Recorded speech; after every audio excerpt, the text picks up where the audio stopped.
Então, muitas vezes a gente carrega os dados nas nossas fontes. Às vezes o Pandas põe todos eles como entende como string, põe lá como object, e às vezes a gente fica limitado em fazer as estatísticas corretas, tá? Então, aqui, nesse caso aqui, eu não alterei os exemplos, tá? Do que está na documentação original do Pandas, tá? Apenas aqui resumir um pouco aqueles pontos mais relevantes para a gente poder explorar essa parte de tipologia.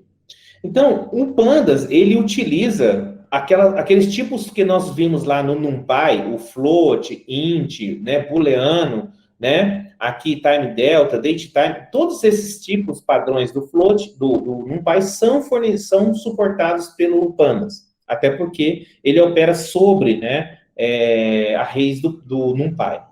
Mas ele tem outros tipos específicos, tá, que são próprios do Panda. Por exemplo, os tipos de que lidam com tempo lá, data e hora, né, no NumPy, não tem capacidade de lidar com fusos horários, tá? Mas já o Pandas, ele tem um tipo de dado que é sensível aí, ele consegue lidar com a questão do fuso horário, tá? Então, além do valor suficiente para dizer qual é a hora, ele tem lá qual é o valor de referência em relação ao time zone dele, tá? Ele tem um tipo categórico, tá? Que é diferente do tipo string, porque esse tipo aqui, ele economiza muita memória. Então, se você tem variáveis como nome de pessoas, nome do estado, tá? Ou classe, tipo, situações, né? Você pode transformar em categórico a uma economia muito grande de memória. É como se ele pegasse um unique daquilo, criasse um código e aí ele se referencia àquele código na memória e não repete aquele nome grande todas as vezes, tá? Ok? Isso aqui é uma forma dele otimizar esse uso. Questões de período de time, né? Inteiro anulável, né? Porque geralmente o inteiro ele já começa com 0, né? No caso do Pandas, tem um inteiro que aceita valores nulos. Ele tem tanto um tipo objeto, mas ele também tem um tipo string, type, que pode ser usado, e tem o booleano, que além de true e false, aceita um nulo, né? O NA como valor, tá bom? Esses casos aqui são estendidos pelo DataFrame, mas ele utiliza os demais, ok? Então, aqui, olha, no caso das strings, vamos começar aqui com ele, o Pandas armazena string de duas formas, né? Em forma como object ou como string de type. O ideal é que você utilize esse aqui, tá? Esse é mais indicado, tá? Ok? Esse aqui, ele é menos performático. Então, se você sabe que é texto, pode usar já o tipo string de type na hora de converter. Aqui está sendo criado um data frame com uma coluna com valores de cada tipo, né? Então, aqui nós vamos usando os valores, os exemplos originais lá da documentação para a gente trabalhar essa aula aqui. Então, eu tenho aqui uma coluna, né, com valores float, inteiro, aqui um texto, uma data, outro float, um booleano e outro inteiro, tá? Então, para saber o tipo de todas as colunas do data frame, basta você chamar dtypes no plural, se você quiser saber de todo o data frame, ele já vai indicar a tipologia que ele encapsulou cada uma das séries, né, que estão aqui. Se você estiver querendo saber o tipo de uma coluna específica, você não chama no plural, você chama no singular, dtype. Aí ele vai te dizer, no caso, se você estiver referindo a uma série, qual é o tipo. Então, você pode chamar o dtypes do data frame ou o dtype para pegar o daquela série específica. Se ele tiver vários dtypes em uma coluna, né, se eu tiver um campo, um valor que tenha float e inteiro, ele vai tentar achar o tipo que cabe os dois, né, que não vai perder informação. Nesse caso aqui, ó, por mais que esse aqui seja inteiro e eu pus um float, a partir daqui ele passa a ser todo, né, do tipo float, né? Se a gente passar aqui um outro valor que é uma string, tá? Aí ele vai transformar num object, porque aí ele consegue receber todos os valores, tá? Então, nesse caso, ele escolhe a tipologia que mais vai se adequar a permitir aquela variedade de valores ou formatos que você passou. Tá bom?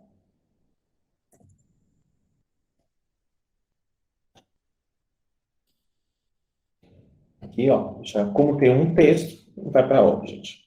Tá? Se você quiser fazer uma estatística, deixa eu transformar isso aqui numa...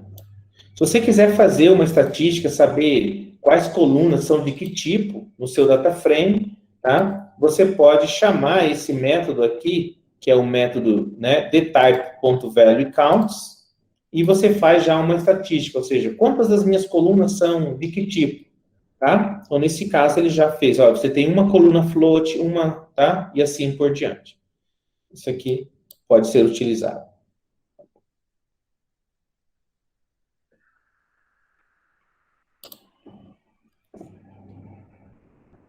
Aqui os detalhes numéricos podem coexistir em, né, data frames, se ele for passar diretamente pela dtype.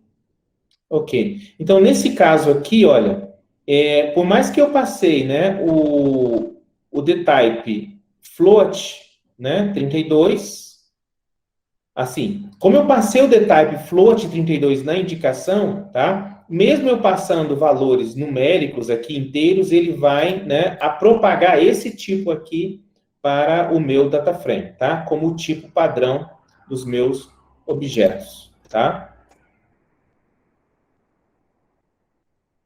Aqui, então, eu posso indicar, aqui ele vai mostrar, eu estou passando, né, uma coluna 16, né, float 16, uma outra inteiro 8, vamos dar uma olhada aqui. Primeira coluna, se a gente chamar os dtypes, tá? O dtype que eu indiquei na série vai ser propagado por data frame, tá? E se eu passei, assim como eu fiz aqui o dtype da série, né, ele foi passado para o data frame. O que mais nós temos aqui? Conversão de tipos, tá? Então, muitas vezes você fez a carga, leu um CSV ou um JSON, e o seu data frame, ele veio, né, numa tipologia que não é exatamente aquela que você quer, tá? Então, se você pode usar para isso, para converter o tipo, né? Se você quiser converter o data frame inteiro, você pode passar o data frame chamando S-type e o tipo que você passar. Se ele for válido em todas as colunas, ele vai, então, converter o seu data frame. Aqui, um data frame int 64. Aqui está pedindo para converter para um tipo inteiro menor, apenas de 8 bits. E ao passar esse comando, né, eu chamar o dtype, todo aquele data frame foi convertido, né, para aquele tipo, tá? Passasse outro tipo, né, NP.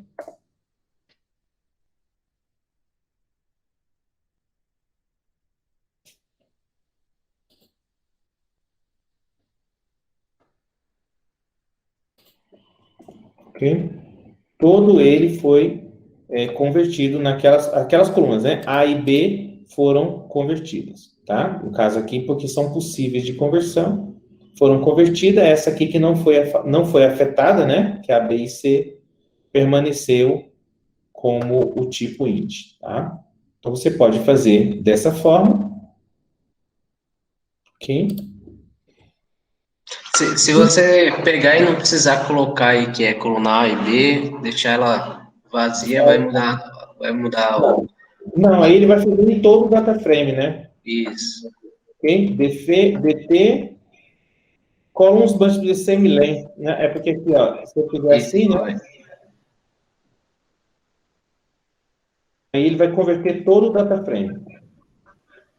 Beleza. Se você quiser aplicar a correção, né, aplicar um dicionário indicando que tipo você quer em cada coluna, né, para ficar mais elegante o seu código, você pode passar, não nesse formato aqui, né, que ele fez, a gente fez aqui, que teria que fazer várias conversões em várias linhas diferentes, né? Você pode passar um dicionário, tá? Aqui eu posso passar assim, eu quero que a coluna A seja booleana, a coluna C seja um float e a coluna B seja alguma outra coisa. tá? Então, você pode passar um dicionário e ele vai fazer a conversão. Isso aqui é muito bom quando você automatiza uma rotina que vai se repetir com muita frequência, então você já deixa o seu dicionário pronto para aplicar naquele data frame, tá? Tranquilo? Beleza. Se você quiser poupar um pouco o trabalho, você pode, no caso, tem uma forma do data frame, tentar já inferir para você, né, quais são os tipos dos dados, tá? Então, por exemplo, aqui, olha, quando você cria, ele já faz isso, né? Quando você passa aqui para criar um data frame, ele já infere pela natureza dos valores qual é o tipo melhor, tá? Então, ele já indica. Mas, a qualquer momento, você pode tentar pedir para inferir os tipos, tá? Ok? Então, você pode chamar esse método aqui para ele analisar e tentar inferir a tipologia mais indicada ali para cada uma das colunas, tá bom? Outro ponto importante aqui de conversão, que a gente pode para avançar, existe métodos no Pandas, né, que permite essa conversão.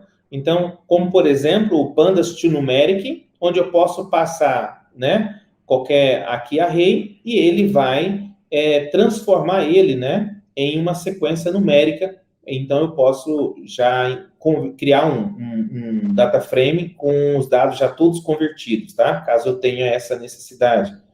Tem o toDateTime, tá? Que você pode também converter um determinado valor, ou uma série, ou um único valor também, se for o caso, para um formato de data e hora, por exemplo. Nesse caso aqui, tanto esse quanto esse foram convertidos, né, no padrão date. No padrão, isso, são dois datetime aqui. Não tem o minuto, então ele só converteu em valores mês de hora e o padrão date time. Tá? Time delta, quando você armazena dentro do valor, né, um período de tempo, então aqui um time delta de um dia ou um time delta de 5 microsegundos, né, sei lá, US deve ser microsegundos mesmo, né, que hora, minuto, segundo, microsegundos, tá? Então ele pode padronizar convertendo todos no mesmo padrão, tá? E aqui já usando o time delta. Ok? Então, você tem esses métodos que você vai poder usar quando você precisar fazer conversão, tá?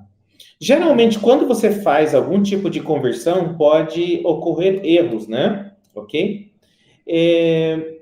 Por padrão, ele retorna aqui um erro, né? Uma mensagem de erro, tá? Se der algum erro de conversão. Mas você pode utilizar o padrão coerce, tá? Que aí ele vai colocar ele como not a time ou not a number e assim por diante, de acordo com a situação. Ou então você pode pedir para ele preencher, né, com um valor que você queira, caso dê um erro de preenchimento, um erro de tradução. Então, vamos ver aqui, ó, o coerce. Aqui nós temos uma conversão aqui em data hora, mas como o Apple não é um tempo, você vê que ele colocou aqui, ó, not a time, né? Aqui, se eu pedir para corrigir, converter para número, ele vai colocar not a number, tá? Porque Apple não é um número, tá? Não é possível converter, tá? Mesma coisa, no time delta, ele coloca o not a time, tá bom? Aqui ele pode usar a opção ignorar, que aí nesse caso, tá? Se ele ocorre um erro de conversão, ele repete o valor original, tá? Essa é uma outra forma que você pode adotar. Você vê que ele não conseguiu, ele mantém aquele valor dentro dos dados do data frame. Claro que aí ele não colocou a tipologia daquela série como o tipo que você pediu para corrigir. Ele manteve como object, que é o tipo de série que permite objetos de tipos mistos, tá? Ok? Um outro ponto que você pode utilizar na hora que você está convertendo é esse parâmetro downcast. O objetivo dele é que você possa reduzir, né, o armazenamento em memória utilizando o tipo mais econômico aqui, tá? Então, aqui eu estou passando uma sequência de texto e número, passando o ToNumeric, mas pedindo para ele fazer o downcast para integer, né? Então, ele vai procurar o menor, né, tipo de inteiro para poder armazenar esse. Então, ele pegou o int 8, tá? Não foi o 16, nem o 32, 64, mas pegou já o int 8, tá? O menor tipo que cabe esses números aqui. Isso otimiza o espaço em memória, tá? Aqui, ele colocou, né? Aqui é o inteiro, né? Aqui com sinal e aqui o inteiro com sinal, né? Tem um espaço para armazenar o sinal. Então, ele também conseguiu armazenar no int 8. Se eu pedir que elimine a posição que indicativa de sinal, caso só tenha números positivos, tá? Ele também vai procurar o menor espaço mínimo, né, para armazenar aquilo lá. Downcast float, né? Então, aqui, o menor float possível. Então, ele colocou num float 32, que é o menor que cabe esses números aqui. Tá bom? Tranquilo? Aqui, como é que a gente... Deixa eu ver essa parte aqui. Então, criando um data frame com os valores. Para você fazer a aplicação dele no data frame, você pode utilizar a função apply, né? Se você quer usar os métodos de conversão. Nesse caso aqui, se eu ponho df.apply, eu estou aplicando o PD datetime para todo o data frame, né? Estou aplicando em todo o data frame, uma forma de usar essas funções de conversão, tá? Aqui, você pode... Deixa eu estou criando um outro data frame, aqui com valores numéricos, tá? E eu posso, então, df.pd2numeric, tá? Você vê que aqui eu passei valores do tipo objeto, então se a gente pegar o dtypes aqui, ó, ponto, né? Dtypes, ele tá, né, com as colunas tudo tipo object, mas aqui é possível, então, passar, né, o ToNumeric.